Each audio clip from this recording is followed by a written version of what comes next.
Hey bees, I'm Marie from Humblebee and Me, and today we are continuing our holiday 2019 making season with these beautiful white chocolate and peppermint body butter bars. These bars are mostly cocoa butter, which probably won't surprise you with the white chocolate theme. You want to make sure you're using a beautiful, richly chocolatey scented cocoa butter so you really get that chocolate note coming through in the end product. To help give these bars a really lovely, light, dry touch finish on the skin, I've included some C12 to 15 alkyl benzoate, some cetyl alcohol, and some mango butter. So all of these ingredients have gorgeous, silky, dry touch finishes on the skin. And then because the C12 to 15 alkyl benzoate is liquid, that cetyl alcohol also helps counteract that softening effect so that, you know, the bars are bars and not kind of like slop.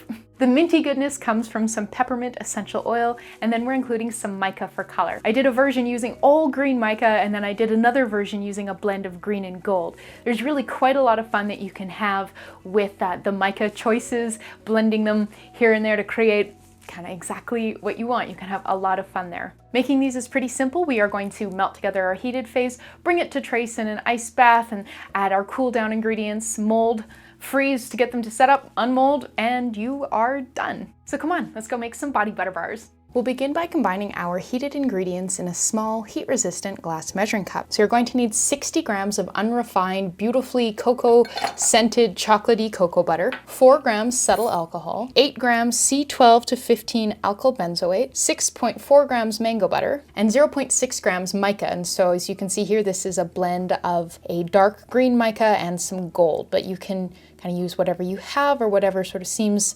appropriately white chocolate, peppermint, Christmassy to you. Up next, we're going to melt everything. So we're just going to pop our measuring cup in a water bath. This is a small saucepan that has about 1 inch or 3 centimeters of water in the bottom of it. And I'm going to go put this on the stovetop over medium heat for about half an hour to melt everything through.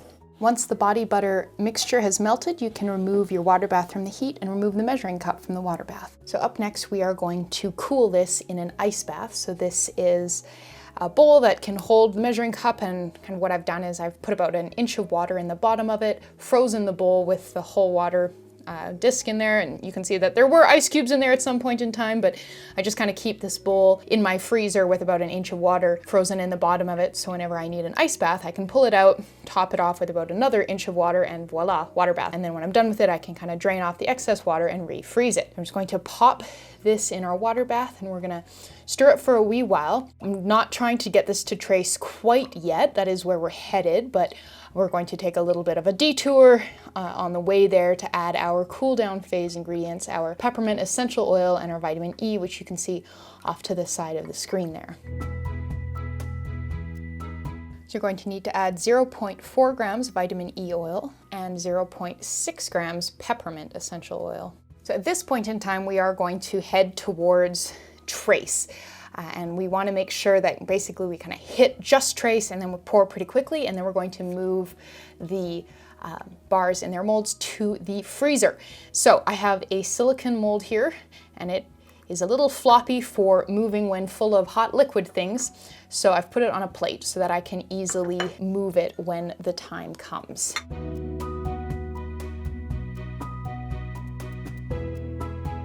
All right, so we've reached trace here. You can kind of see we've got just a little bit of drizzly trace marks on the surface here, and I can tell that it has gained some viscosity. So I'm going to dry off the outside of our measuring cup so we don't accidentally incorporate any water, and we're going to pour the bars into the molds.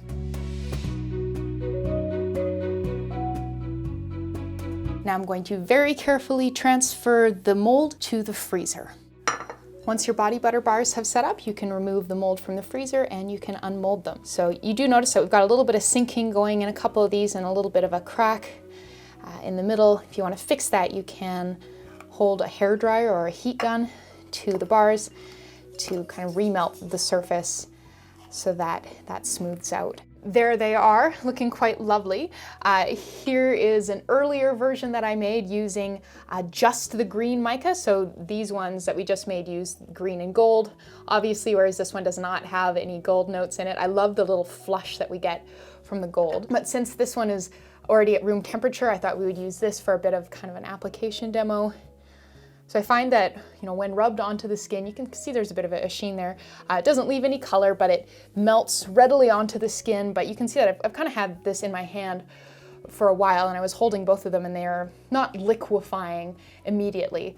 But I can feel now that I've had this in my hand for a wee while, it is starting to soften, and if I massage it, it does deposit product on the skin, which is kind of the point of a body butter bar. When it comes to gifting and storing these, I would recommend gifting them in some kind of a tin or a jar so that they don't collect a bunch of hair and lint.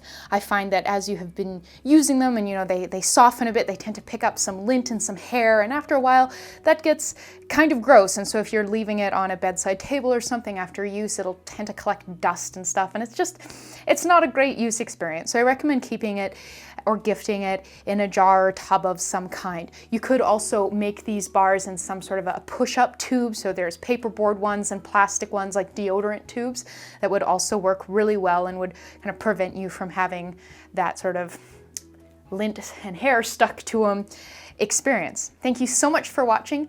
Please subscribe, and please make sure you are checking out that blog post, which is linked in the description box below this video. There you will find lots more information about this project, the full formulation written out, information about substitutions, scaling, shelf life, links to places to purchase all of the ingredients, and a whole lot more. So thank you so much, and I'll see you next time.